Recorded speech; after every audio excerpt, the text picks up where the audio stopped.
आपको आज शुक्रगुजार हूं कि आपने मुझे इस चर्चा में हिस्सा लेने का मौका दिया। क्योंकि मेरे पास वक्त कम है, मैं केवल डेटा के बारे में बात करूंगा। जी, आपके समय है ये 4 मिनट, 4 मिनट्स। राजनीतिक चर्चा है और इसमें जो सच्चाई है वो इस सदन में आने नहीं वाली। आप पूछते रहेंगे, वो जवाब नहीं कभी देने वाले, तो इस बात को छोड़ दीजिए आप। पहलगाम और सिंदूर की चर्चा क्यों हो रही है? इसलिए हो रही है कि ऐसा हादसा पहलगाम में दोबारा न हो, इसीलिए हो रही है। और सिंदूर की कि भाई क्या हमारे पास इतनी शक्ति है कि पाकिस्तान हम ध्वस्त कर सकते हैं, इसीलिए बहस हो रही है। तो मैं आपको कुछ आंकड़े देना चाहता हूं। नड्डा साहब बैठे हुए हैं यहां। अक्टूबर 2024 में air chief marshal Amarpreet Singh addressed the Indian Air Force declining squadron strength, which had reached 31 squadrons, the lowest since 1965. Lowest since 1965. The Indian Air Force is currently operating with 31 squadrons, the lowest count since 65 when India was engaged in a war with Pakistan. We are committed to fighting with whatever we have. This is the state of the Air Force. We are committed to fighting with whatever we have while prioritizing the maintenance of current assets and ensuring personnel are properly trained. This is his concern in 2024. फिर क्या हुआ? आपने Indian Air Chief again said, at the moment we are very badly off. I'm not saying this. At the moment we are very badly off in terms of numbers. And the numbers that have been promised are also coming in very slow time, making a case for boosting production rate of fighters. He said that an in-house study conducted by IAF showed that it must induct 2 fighter squadrons every year to cater to the numbers needed. The existing have fleets which will be phased out.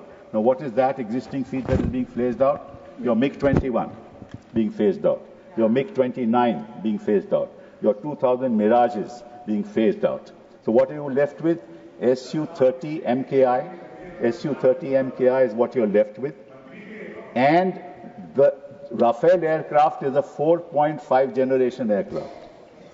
The fact is that China is now going to launch a 6th generation aircraft just now in 2025. We are looking for a 5th generation aircraft in 2035. Because the AMCA aircraft will be ready, prototype in 2028, will be in production in 2035. What will we do by then? And this, I'm not saying this. If you are so much concerned about the defense of our country, what have you done in the last 11 years while you were sitting in power? You must answer that. There is no point blaming each other कि वो तो सवाल पूछेंगे और आप कहेंगे हम नहीं बताएंगे। ये तो आपकी राजनीति है। This is your राजनीति। दूसरी बात, एक और बात बताता हूं। HAL ने LCA एयरक्राफ्ट का गठन सोचा था 1984 में। 2001 में अभी तक जहाज तक बना नहीं और 2025 हो गए, एक जहाज नहीं आज तक बना। एक जहाज नहीं, जो हमने कंसेप्चुअलाइज किया था 1984 में। आप क्या कर रहे हो? दूसरी बात, तीसरी बात आपको बताना चाहता हूं, वो ये है कि पाकिस्तान के पास, हमारे पास तो ये 31 स्क्वाड्रन फेजिंग आउट के बाद 29 रह जाएंगे, और पाकिस्तान आज के दिन उनके पास 25 स्क्वाड्रन है, तो लगभग बराबरी है। और साथ साथ में 133 स्क्वाड्रन चीन के हैं। साहब आप मुझे नहीं, आपका समय समाप्त हो गया, समाप्त हो गया। मैं बैठ जाता हूं। आपका समय समाप्त हो गया। सुनना नहीं चाहते तो मैं क्या कर सकते हैं? Your time is over. मैं कोई विवादित बात नहीं कर रहा। मैं देश के प्रति बात कर रहा हूं, कोई विवादित बात कर रहा हूं। मैं देश के प्रति आंकड़े बता रहा हूं देश की जनता को कि आप कितने संगीन हैं। आप अपनी देश की रक्षा के लिए क्या कर रहे हैं? समाप्त हो चुका है, इसलिए हमने बेल बजाया है। और मैंने अभी दूसरा स्पीकर को बुलाया है, doctor Sasmit Patra. Nothing will go on record, doctor Sasmit Patra.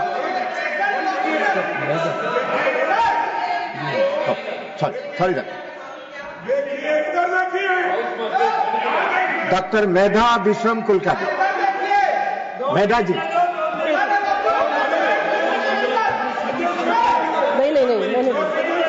मैं नहीं बोलूंगी। Time is over, nothing is going on record.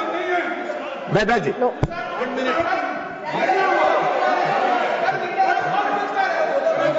पहले से समय कम है, मैं ऐसे भीड़ में नहीं बोलूंगी।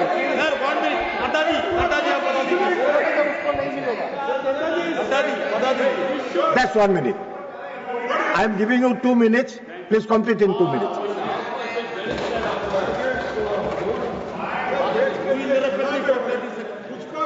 टाइम दे दिया, आप बात बात पर क्यों उठ जाते हैं? आप एलो किया है।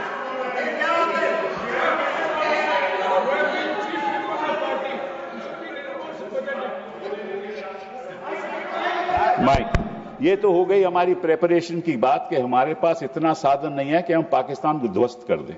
और हम लड़ाई केवल पाकिस्तान से नहीं लड़ रहे, पाकिस्तान और चीन एक साथ है। वो सारी टेक्नोलॉजी चीन पाकिस्तान को दे रहा है, स्पेशली कि उनके पास तो स्टेल्थ एयरक्राफ्ट्स हैं। हमारा ये जो राफेल है, it is a half stealth aircraft. It has got avionics but is only got half, it's got half stealth characteristics. बात तो है। अब बात आए हम सिंदूर ऑपरेशन पहलगाम की। जब पहलगाम में 26 लोग की मृत्यु हुई तो ऑब्वियसली टेररिस्ट 400 किलोमीटर अंदर आए थे और उनके पास AK-47 थे और बाकी भी औजार उनके पास थे, मॉडर्न थे। तो किसी को पता नहीं चला, किसी को पता नहीं चला कि 400 किलोमीटर अंदर आके उन्होंने 26 लोगों की हत्या की। पहली बात ये। और वो 1 किलोमीटर थे हमारे स्टेशन, एयर मिलिट्री स्टेशन में, ओनली 1 किलोमीटर अवे। पहली बात ये। दूसरी बात, 8 अप्रैल को गृह मंत्री जी जम्मू कश्मीर गए। वहां उन्होंने लेफ्टिनेंट गवर्नर सिन्हा साहब के साथ मीटिंग की। मीटिंग में उन्होंने कहा कि भाई हमारी व्यवस्था इंटेलिजेंस की क्या है बताइए हमें, और सिक्योरिटी क्या है बताइए हमें। 22 अप्रैल को यह हादसा हो गया और उसकी वजह यह है कि आपने उमर अब्दुल्ला को उस मीटिंग में बुलाया ही नहीं। अगर आप लीडरशिप को, एक मिनट लीडर, अरे मुझे बोलने तो दीजिए। अब ये देखो सर, मुझे अगर मुझे बोलिए, आप बोलिए। हाँ, मैं यही कह रहा हूं नहीं कर रहा है, आप बोलिए। इंफॉर्मेशन कहां से आती है? इंफॉर्मेशन जनता से आती है। अगर कोई हादसा होने वाला हो, कोई माइक ही बंद कर देते हैं। आप बोलिए, आप बोलिए। मैं और इंफॉर्मेशन कहां आती है कि टेररिस्ट एक्टिविटी होने वाली है? जनता से आती है। जनता कौन है? वहां जम्मू कश्मीर की जनता है। उसके लीडर कौन है? उमर अब्दुल्ला साहब। अब उनको मीटिंग में नहीं रखोगे, जनता के साथ आपका वार्तालाप नहीं होगा, बातचीत नहीं होगी, आपको इंफॉर्मेशन कहां से पहुंचेगी? इंफॉर्मेशन नहीं पहुंचेगी। और नड्डा साहब एक और बात, प्लीज डोंट इंटरप्ट। नड्डा साहब एक और बात बता दूं, आप 2014 में यूपीए सरकार चली गई। 2014 के बाद 16, 17, 18, 19, 20 जितनी मृत्यु सिविलियंस और सिक्योरिटी पर्सनल की हुई वो 2014 से कहीं ज्यादा थी। धन्यवाद, कहीं ज्यादा थी। धन्यवाद। मतलब क्या हुआ? धन्यवाद। 370 धन्यवाद डॉक्टर। आपने सब कुछ कर दिया।